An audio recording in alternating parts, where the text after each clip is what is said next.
Good morning, everyone. I see plenty of folks are lined up to go ahead and join our conference today. Hi, my name's Jim Saprinsky. I'm just going to introduce real quickly what we're going to be covering today.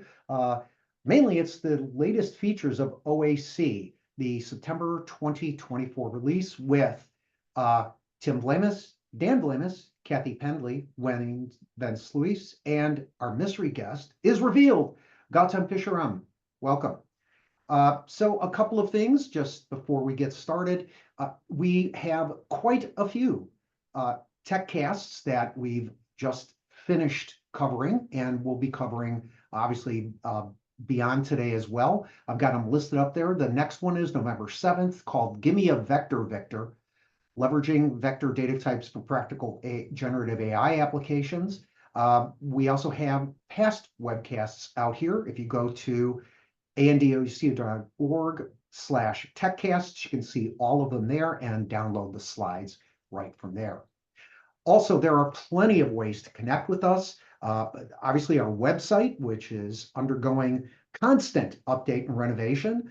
We have a Slack channel that's open to anyone. So if you have any issues with any of the things we're going to talk about today, or you just have questions about analytics, machine learning, artificial intelligence, business intelligence, spatial and graph, we have plenty of links here, plenty of opportunities within the community to definitely come out here and chat with experts. We'd love to have you engage. Also, save the date, April 8th to 10th, 2025, not 2024, as I accidentally sent out an email yesterday, at the Oracle Conference Center in Redwood Shores, California. This is a fantastic opportunity to meet the premier people in everything from artificial intelligence, machine learning, to analytics, business intelligence, spatial and graph. It's not just ACEs and other speakers, but also many times Oracle product managers themselves. It's a magnificent conference. I've attended the last two.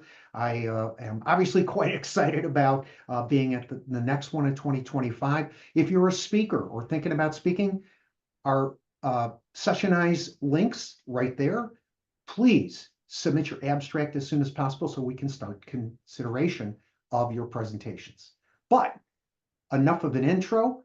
What we're going to talk about today are all of the OAC features in the September 2024 release. I'm introducing Guatam Pisharam.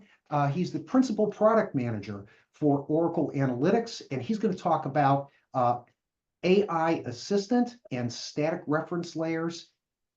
Guatam, go ahead, take it away. Yeah, good morning, everyone. Thanks for presenting me after mystery guest. I'm a product manager working with Oracle Analytics team, mostly looking after the geospatial and graph analytics area. And very happy to be part of the community and even happier to be presenting today. I'm in fact presenting on two great topics today. One from the AI spectrum, which we call as the AI assistant, and one from the geospatial spectrum, which we call as static reference layers. I'll start presenting with the AI assistant, and like the name suggests, it's a new feature that enables you to interact with the dataset in your own natural language. You get to ask your questions to your favorite dataset, and then it typically retrieves the output or the result in terms of a data visualization from the library of Oracle Analytics.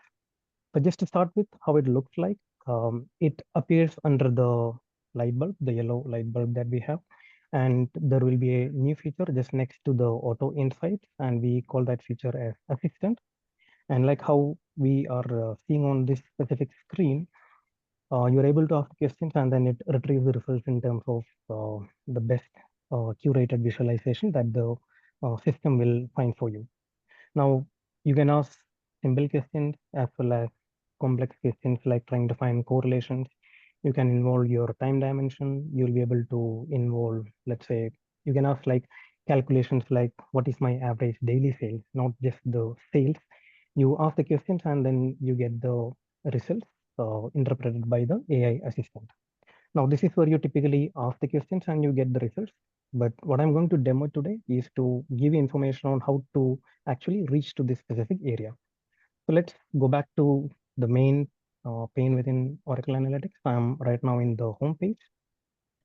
The prerequisite for any results to appear before you is to index the data set that you currently have and make sure it is indexed for usage from an assistant perspective.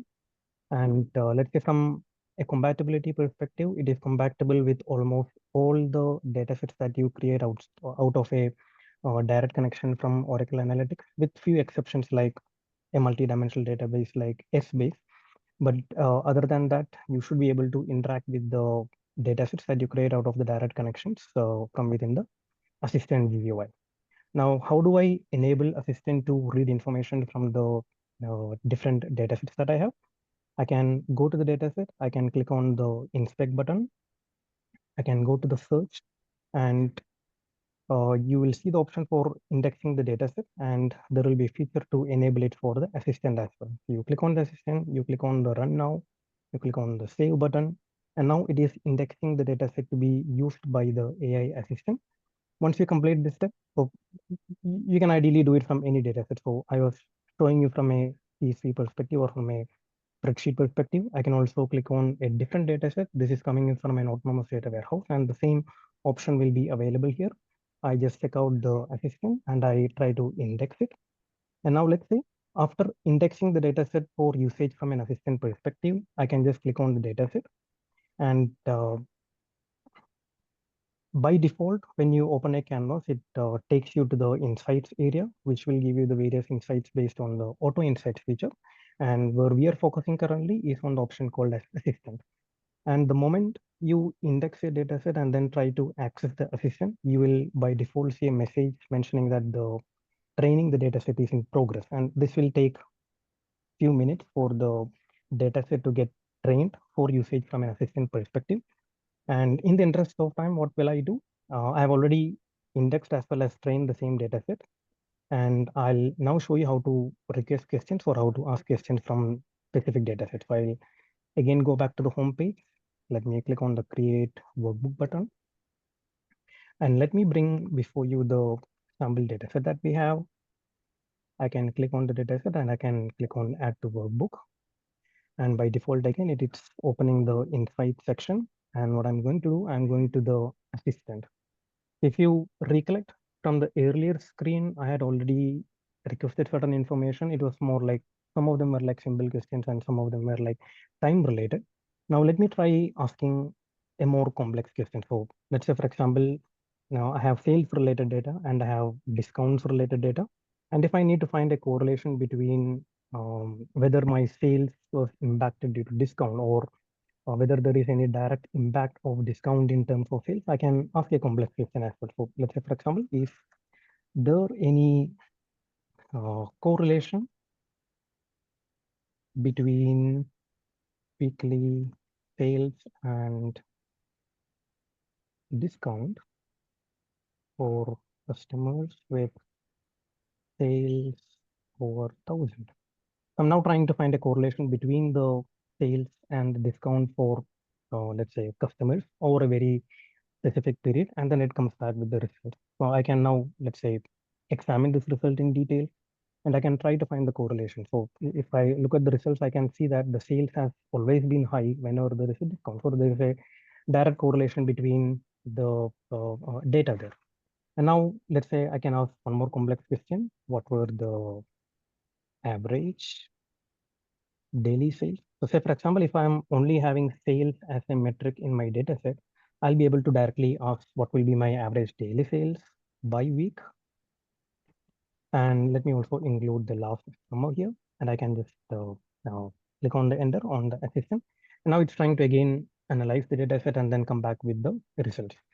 There are certain criteria. I can also ask like what were the top 3 products in terms of sales last year, and then it again comes back with the data as well. So now let's see if I'm only interested in trying to curate a dashboard. We may like typically start building a dashboard with the top level data. So I can even ask simple question like, can you give me overall sales numbers? Now, typically what happens is it tries to consolidate the data and then it tries to give the data in terms of a performance style as well. And once I make sure I ask my questions and I get all the details, I can then just click on the add to canvas, and these different visualizations are now added to the different canvas as well. Now I can always request for more information. So say for example, give me sales by product subcategory, which is one of the attribute or the dimension in the data set, and it then come back with the result as well. And if I need to change my chart type, I can just click on my chart type here, and it gives me different recommendations. So for example, if I feel like a donut chart will be better for this, or a different chart type will be helping this, I can just click on the enter, and now it tries to change this chart into a donut chart as well. And once I get the donut chart, I can then click on the plus button, and that gets added as well. Now, if I close this specific button, you can see that it's very easy to ask questions to the favorite data set that we have, and it comes back with the intuitive results as well. Now, one thing which we want to highlight here is, though the feature is globally available, it is not globally available for all the customers. We have started rolling out this specific feature to customers with larger shapes now, and it will be followed by all the other customers in a few time frame as well. So this was a very short demo of the AI assistant, and in the interest of time, I'm going to present a second demo from our geospatial spectrum, which is on the static reference layer. So let me give you a quick background of what a static reference layer is. A static reference layer is a geospatial layer that you can import into Oracle Analytics a platform using a GeoJSON file. So GeoJSON file typically contains geometrical information.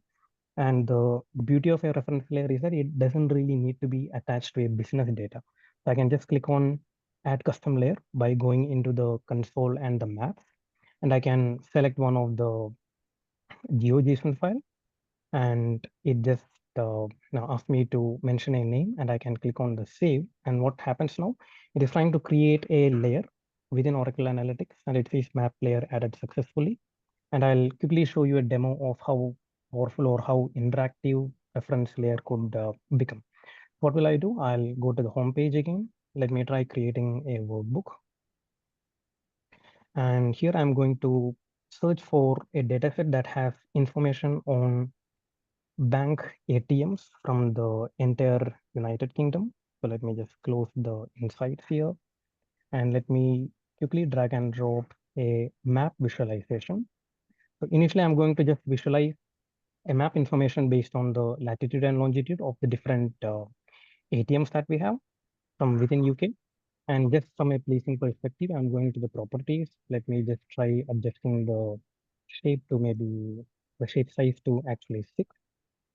And now let me zoom in into the London area. So London would be appearing in this specific area. And say, for example, to begin with, I'm interested in trying to identify uh, the different ATMs that are located within the city of London perimeter. So what I can do, right now I have a data layer here. So when I click on the plus button here, I'll get two options. Either I can add one more data layer, or I can add one more reference layer. So here I'm clicking on add reference layer. So before that, I'll also just go to here. Just to make sure I have a better visibility of the city of London, I can change the map layer to Oracle database. And let me switch on the bright part here. And now in this specific map layer, I can see the city of map London in a bit more clear way. So I have already added a layer here, and all I need to do, just go to the map layer and select the right reference layer you want to display or overlay on top of the data layer. To begin with, I'm going to select the City of London buildings here. And the moment I click on it, you'll see that it has now represented the different polygons of the different buildings from the City of London. I can now right click. I can go to that specific layer. I can now color it, and it will immediately color it. And let's say, for example, if I'm interested in selecting very specific ATMs from the data layer, I can click on my polygon selection. I can do it like this. So I'll bring it like here, and then I'll just release it, and it automatically identifies the shape from the data layer as well. If I'm interested in only filtering out these specific ATMs which are under the City of London perimeter, I can easily find it out as well. And now let me also show you a different perspective or different use cases. Say, for example, these are all locations of ATMs or bank related ATMs.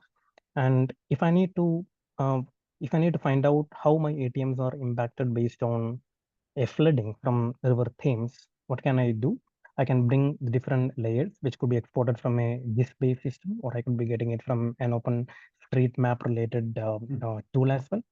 And I can go to my layers, and let me just switch it back to OpenStreetMap, and I'll also change the default layer style to dark so that visually it will help us from identifying the different ATMs that are affected from the flood. I'll also change my color of the different ATMs here. Let me switch it from green. Let me go to an orange. And now let's see. So you see this very pale path of River Thames. I'm going to add one more reference layer here. I'll go to map layer, and I can now select the layer for River Thames. And now it is trying to plot the path of the River Thames. I can right click, can go to my layer. I can make it a bit more visible. Let me give a very bright green so that it is very much visible. And now let me start bringing the different reference layers related to the flooding.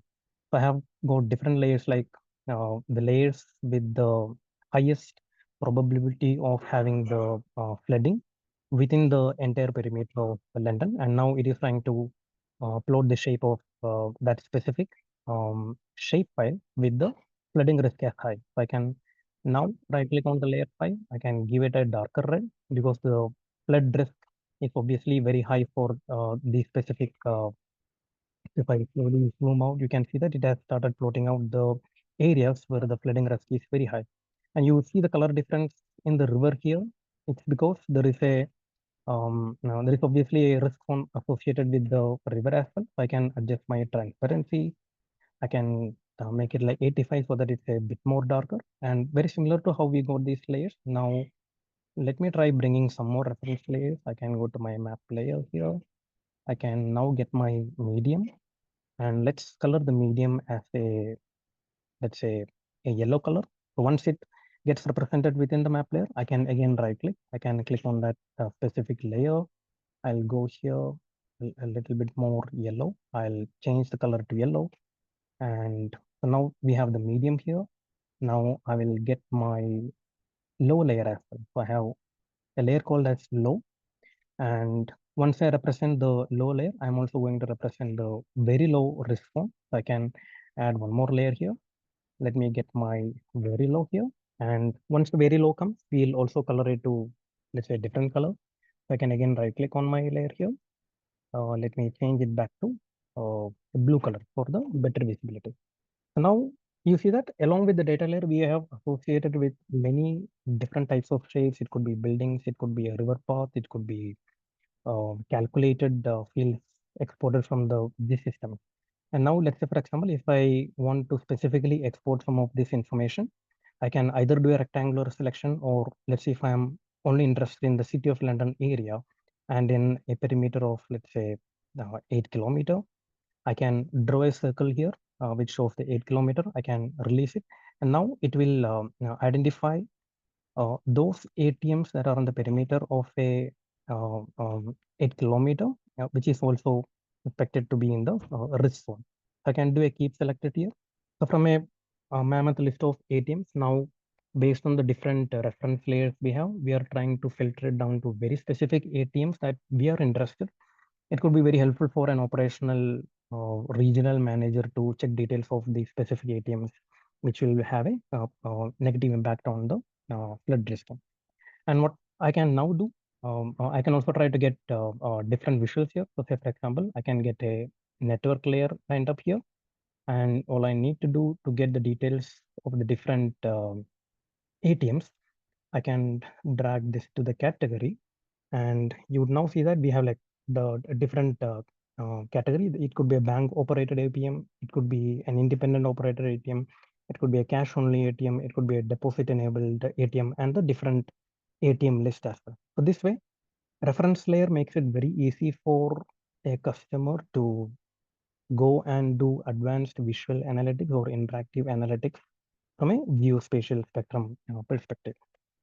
In the interest of time, I'll quickly stop my share. I hope this presentation was helpful. In case if you have questions, please do reach out to us. Guatam, I've Over to got you, Jim. one question in our queue. This is All back right. to the generative AI part. Can Yeah. we generate a semantic model using large language models or LLM? Yes, so semantic model will be supported. It is not yet supported, but it will be supported very nearly. I think it will Okay, be, it's only a very couple of months away. We would safely outstanding. say first quarter of 2025, but it's on the way. Excellent, excellent. Wow, that's an impressive set of demos. Appreciate that. All right, I'm going to take back the screen for a minute. Tim Yeah. Vlamis is up next. Tim Vlamis is an Oracle ACE director and expert in the visualization of data and development of analytics strategies. Tim combines a strong background in Oracle-based machine learning with extensive experience in business modeling and valuation analysis. He consults with leading data visualization academics in the development of frameworks and the application of technical research in the real world visualization. In real world data visualization implementations. That's a mouthful. So Tim, over to you. Thanks, Jim. So I am going to share my screen here, and if you guys are seeing There you are. the OAC screen. Yep. Yep. All right. Thanks, Jim.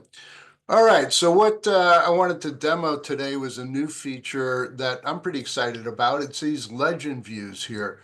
So a lot of times when we're developing dashboard views and whatnot, we want to feature something like, in this case, we're looking at, the companies that these different organizations are associated with.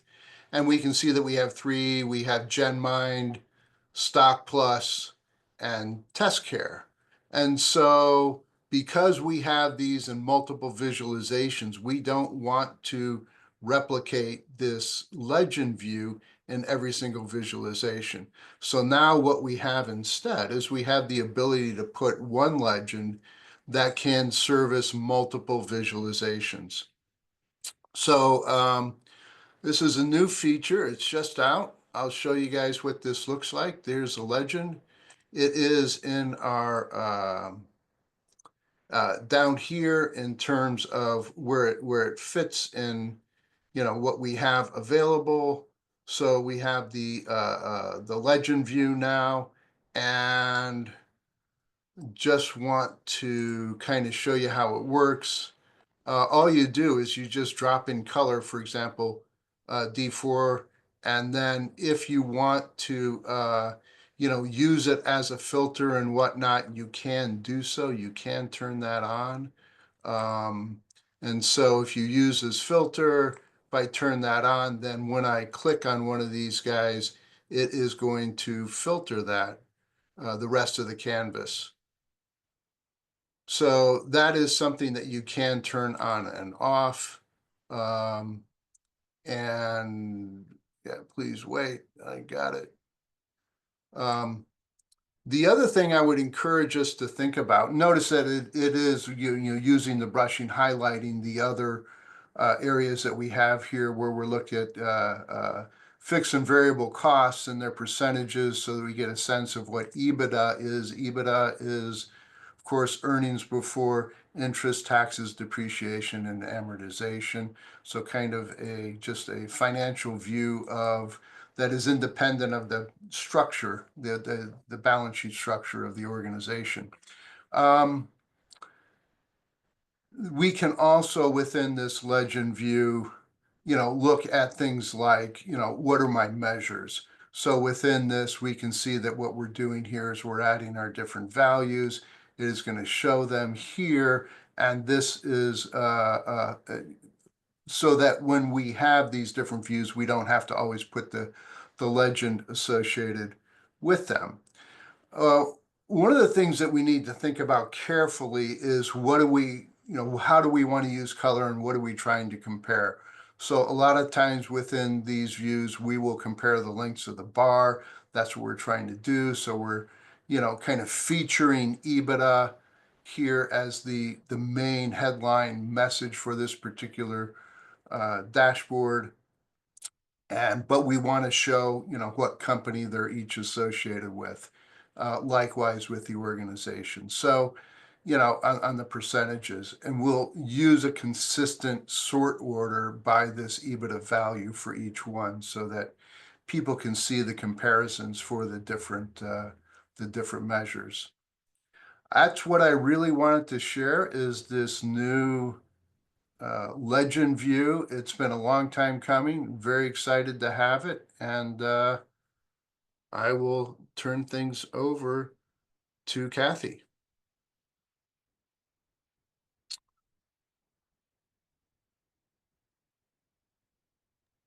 Okay, then what I am going, let me go ahead and. So I am from the customer. I'm a senior manager of reporting analytics at Rosendin. I have been working in analytics now for over 30 plus years. And what I want to show to you today is I want to do a couple of things. And one, I want to show you a feature, but I also want to show you how do we get these new features? What helps us decide to get them? So I'm going to show you a couple of things. So let's start with something that was kind of near and dear to me because I recently had to do this. So we have, we like to think our data is clean and we can build nice little hierarchies and group things together really well. When all reality, they give us data that is not so clean. So I had an opportunity to do some analytics based on our category or classification of our workers that we had. So we have apprentices that are new to the, new starting people that are our craft workers. And then we have foremen or people, the managers, and they want to do some analysis on the different classifications. But if you look here, if you look at our apprentices, we have a APP 10, APP 2, we have so many, it's really hard to do analysis. And in the file that they sent, they didn't give us a better classification. And we had kind of had to derive these where we got them. So the need was, hey, can you tell me how many hours we have by apprentice versus how many hours that we have by foremen? Now, all this data is fake, but the actual values of that we're given are real. So what we have here is these classifications. And so what I want to do is I want to create a group of these. I want to create a classification group. And we are now able to do that by right-clicking on classification and create a group calculation. And so what this does is this will bring up for this dimension that I selected, or this attribute that I selected, classification. It brings up all the values for that classification. And I want to have one that is my apprentices. And I want to select them. So one thing I can do is I know that most of them are going to have APP in their name. And I do that, it brings up all the APPs. And then I'll just add all. So that gets all my apprentices in, and you can see that you have 46 of them are apprentices. Okay, so now I want to add my foreman. And I don't care if they're a general foreman or just a foreman. We want all the foremans together. So what I'm going to do here is I'm going to create a second group that says foreman. Oh, there we go. And I'm going to start with, let's start with, I see some FMs here. I'm going to filter on FMs, add all of those. It doesn't matter that they're SC system foreman, that they are foreman. And then I'm going to type in, I know we have them all spelled out because you know, nobody's data is ever 100% clean. Let's see, let me, hold on. Oh, did that already hit all those? Oh, maybe it already connected them. So I have my GF here. Once you get them all selected, if you have any that are left, like my GF didn't show up, so I went ahead and added him. And now I have all my foremen in there as well. So once I click save here, now I have me a group of my foremen and my general foremen, and it created, I could have renamed this something else, but this is just group classification 1. And now if I replace that with the classifications, you can see now I have my groups, and now you can see, okay, I have this many apprentices versus, or this many hours for the apprentices versus this many hours for the foreman. So it allows you to do analysis with the grouping. So I found this was very helpful. Like I said, that I actually used it about a month ago. So I was very excited to see this come out.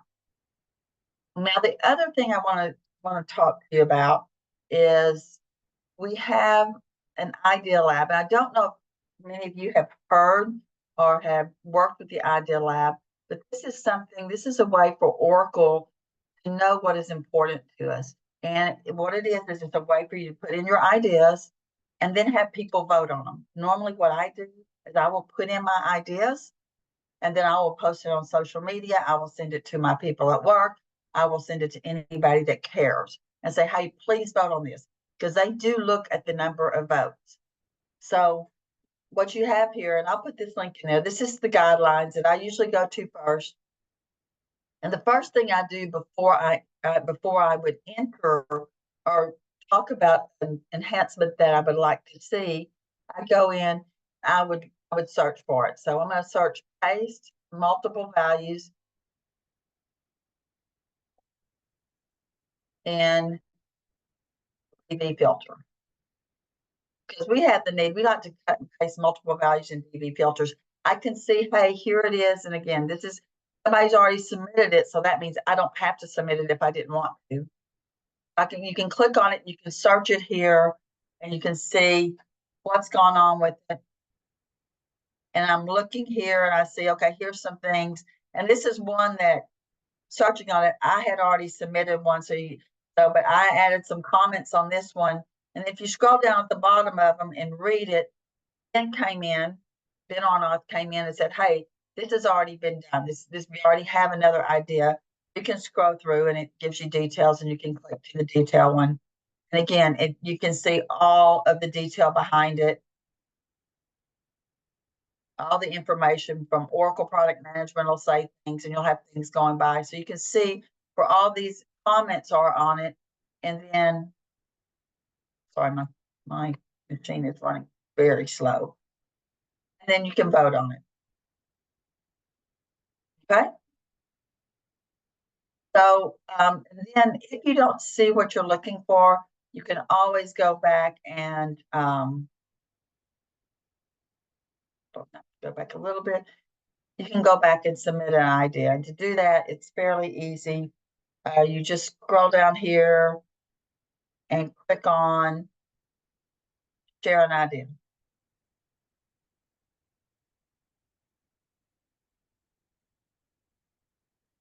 And you can type in your idea here, put what it is, and then you can save it. And I usually put details in on it and then save the link off here and post it on social media or wherever you want to get votes on it.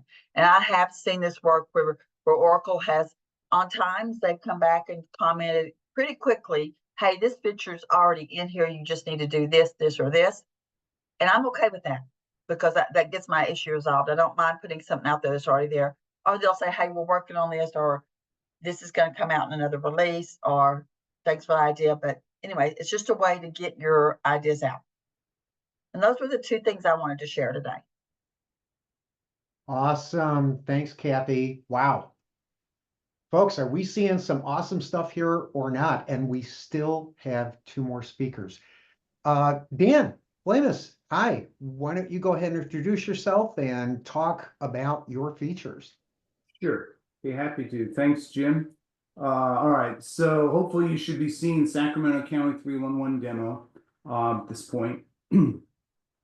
What I wanted to talk about is the dashboard prompts capability. This is from a dashboard that we built for this. You can see this on another canvas. I have this same information. This is customer calls asking or calls from people in the area asking for 311 services.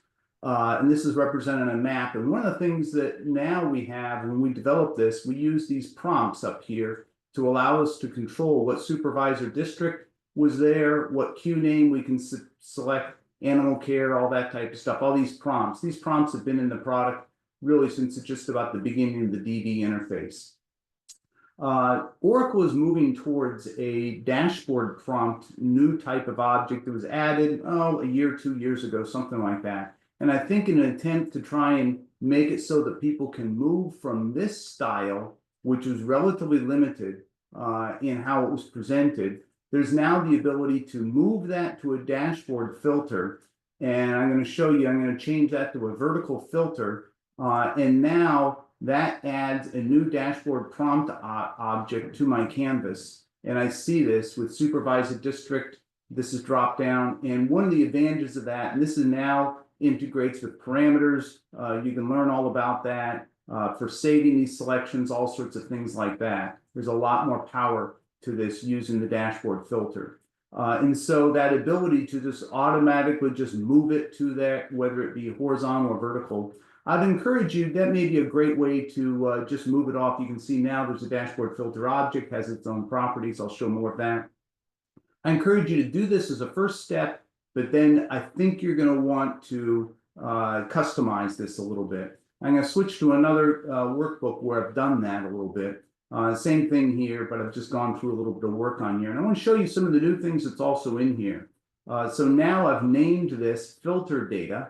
So you can include a name of this object. This is another object on your canvas if you haven't caught up. These are the objects that are on here. This is now a filter data is the name of this. It's a dashboard prompt type of object. One of the things also in here is the ability to have different types of filters and so forth. I can drop down, change my different districts, select which district I want. In this case, I have this as a select one. So you can select the single district or all. I don't have to click them on and off. I also have a slider prompt that's in here where I can move the date of what the month that these customer complaints were made. And that's just a slider prompt as I slide it back and forth. We also have checkbox prompts, all sorts of things. And as well, the status type. In here also is the ability to add, if you want it, the buttons for reset and apply are in here as well. You can add those buttons in here if you like that style of making all your selections and then turn them on and off. You can add those for people that want that type of style.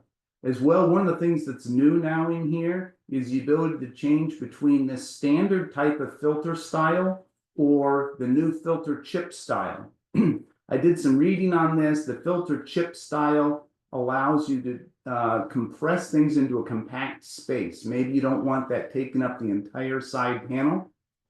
So now if I drop this down, I can see more selections and it'll take up more room, but then it auto kind of shrinks itself when it's out of the way. You can show the values or not. That's what this selection does, all those types of things. So experiment with that and you'll find different types of selections on here for being able to control all of this. You know, this, you can see that, you know, this prompt area doesn't fit in my vertical space. So you can control what happens with that. It automatically overflows to the scroll bar. And these allow you to use checkboxes to turn these on and off. And I can filter just to the different types of queues. In here, I'm only looking at these types of incidents now. So that's what I especially wanted to go through, was just this new type of filter style. I think we now are getting to where we can do a lot of the dashboard filter capability that we were able to do in the old classic interface. Now we have with the DD interface in here as well. So that kind of concludes my section of showing some of the new features in the latest release. Okay, Dan, awesome. We have one more presenter yet. We do have some questions. I'm going to ask them to be held until the very end of Wayne Van Sluys' presentation. Wayne, please tell us a little bit more about yourself and take it away. All right, folks. Hello, Wayne Van Sluys. I am a manager for delivery with Argonaut in the Oracle business unit. I've been doing analytics for close to 25 years. Let me share my screen. Dun, dun, dun, dun. I think I can find the darn button. All right. Covering two areas. One is the new date calculation with widget that our wizard that's been added.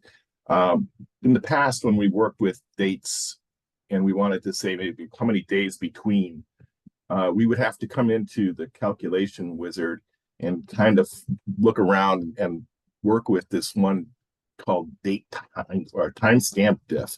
And then you're sitting here figuring out, how do I make this all work? It's like, okay, I can put this in here. And, what's my interval? And then I got to go over here and I got to look at how do I figure out what the interval I want. Well, this is kind of cumbersome and really not easy for some people to get to. But what I like is now I can come on my dates in my data and I can look and say, okay, I want to find out a duration. And what I'll get is this nice little wizard.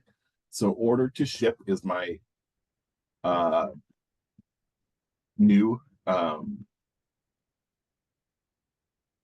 calculation I want. And until, and I can go ship date. And then I can pick my interval. And we can see it calculating. I think I have this in backwards order.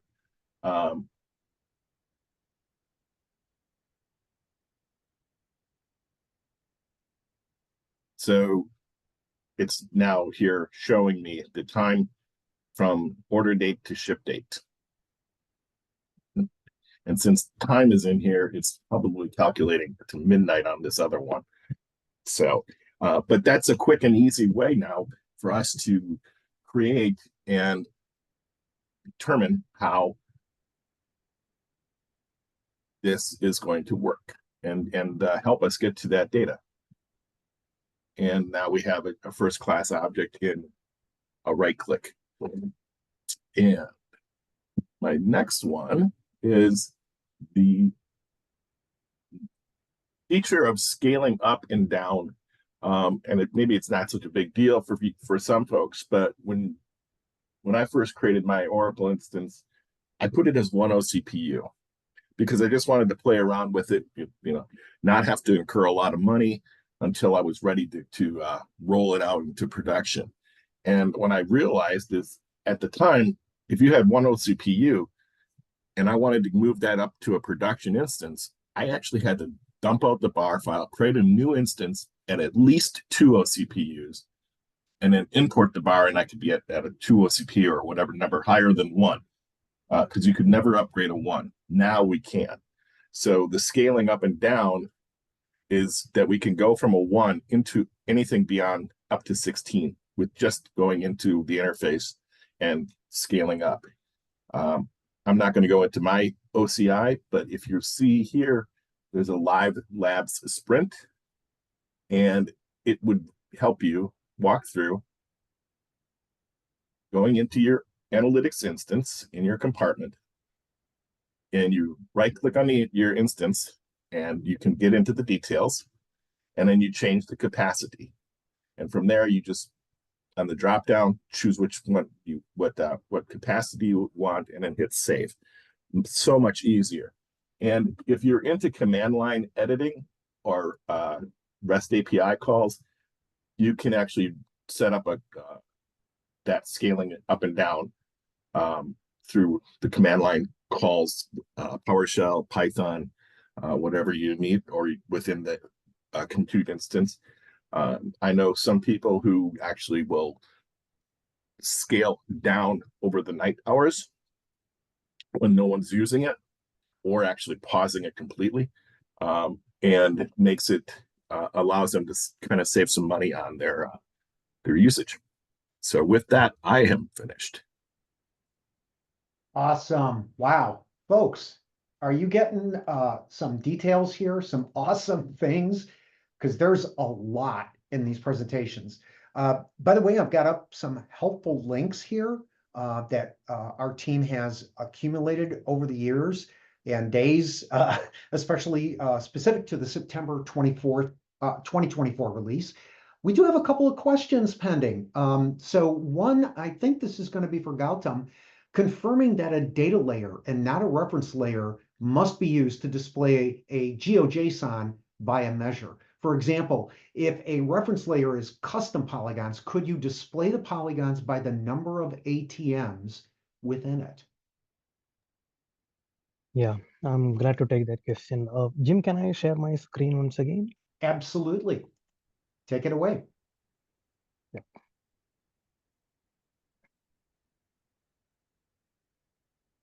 It's in fact a very valid question. So one information that we would like to share, like it is highlighted in the question itself, a reference layer doesn't really support the addition of any metric, or it doesn't have the concept of adding a metric to a color, but then you will still be able to get around it by having custom calculations. So say, for example, I have a custom calculation for the count of ATMs here. And one thing which we can do using the reference layer, I can still move the different polygons here.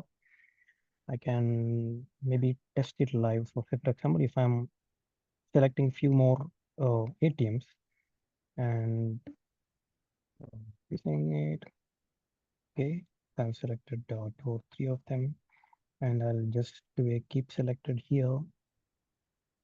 Now it is, so now you can see that it is interactively reflecting in how many number of ATMs do we have for that specific shape that we select. Now it could be part of a polygon or it could be outside the polygon, but it all depends on the selection, and then it gives us the result based on the other visualizations that we have. So in a nutshell, it's more interactive in nature, but you will still be able to find out the results in a very interactive way using the different selection tool. And that's one reason why we have released this feature. I hope that answers the question. Wow, that's pretty cool stuff. We have just a couple more questions. I pasted it in here. Real quick question for creating analytics using a CSV file from, say, a shared drive or from SFTP. Are there any new features, any updates? Anything related to CSVs is helpful. Anybody want to chime in there? Dan? Yeah, I'll jump in.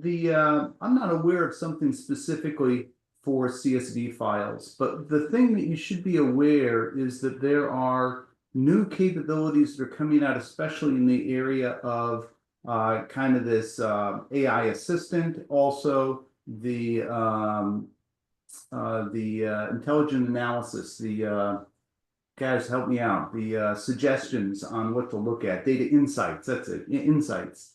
That works against lots of different types of data sets. So many of the new capabilities, the ability to look at histograms of the data, to change the data, all of that is available for multiple types of data, whether they be CSV imports or other types of imports as well. So check that out. I don't think it's specifically for CSVs. Yeah, but Dan, I think what you're looking for is contextual insights. Thank you. Contextual insights. Yes, Which that's is, capability. yeah, we have auto insights, now we have context insights, but anyway, contextual insights. Yeah. Okay. And I there was have something with a new data source that does things that tries to make it so you can grab flat files from various areas. There may be like a Google Drive data source or something like that. I forget, that depending on where you're getting your data from, that may be able to help. Okay, great. One other question, and Dan, you Jim, answered this already, but Jim, just also complement what Dan oh, was sure, go ahead. highlighting. Of I think we course. can keep files in OCI object storage, which could act like an SFTP as well. What we can probably do, I'm not sure if it's coming to the chat. Jim, can you help us with copying that YouTube link to the question and answers as well? That's a Sure. video on how OA can take data from CSVs that are stored in an OCI object storage, which could be an alternate solution as well. Right. Yes, folks, if you're on the chat, we've got a link that Guatam just pasted in there. You can go ahead and grab it right from there. It's a nice little YouTube video that'll summarize that. One last question. Dan, you were asked this, you've already replied, but I just want to make sure everybody heard this. The new filter object, is it collapsible so it doesn't take up real estate on the screen the whole time? And Dan's noted that, yeah, the filters, if you want them to be collapsible, you probably want to change the filter style from standard to filter chip. That selection's for all the filters within the dashboard prompt. And if you want to reach out to Dan, D. Vlamis at hcg.com, he's more than willing to discuss that. Happy to talk more about it. Sure. I think that's the whole point of the filter chip style, is that collapsibility of it. But sometimes it's hard to get across the nuances of user interface stuff by just talking about it and show stuff. That's why we like to do these webcasts. Right. Speaking of webcasts, by the way, I have up on our screen the future and past TechCasts. Again, we've got a new one coming up on November 7th.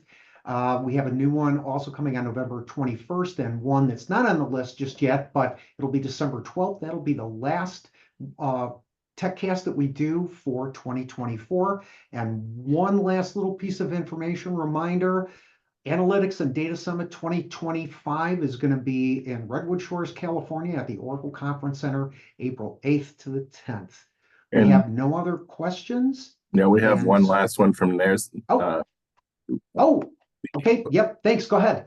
The on-premise version will be upgraded in January, released in March. So what Oracle does is they bundle almost all of the new features from the last year and add them into a new release. So OAC is updated every 2 months. OAS is updated once a year.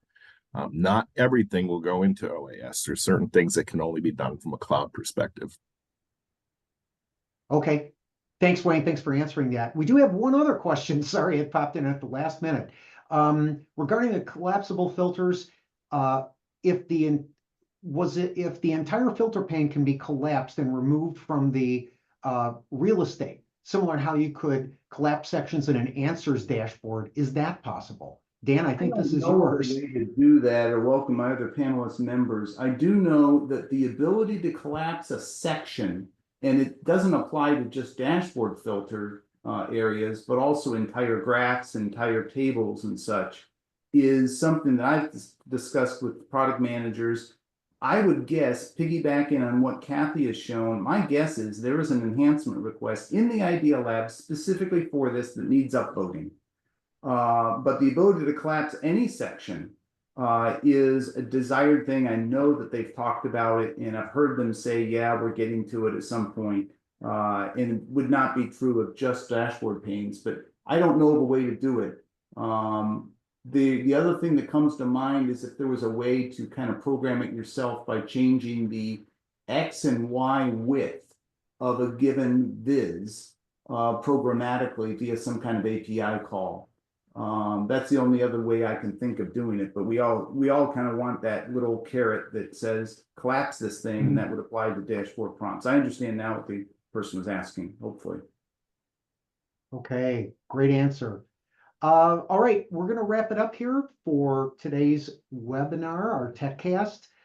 Thank you again for coming. Wow, great questions, great presentations, and especially thank you, Guatam, being our mystery guest and calling in all the way from India to give us this great information. Folks, have a great day, and we'll see you at the next TechCast.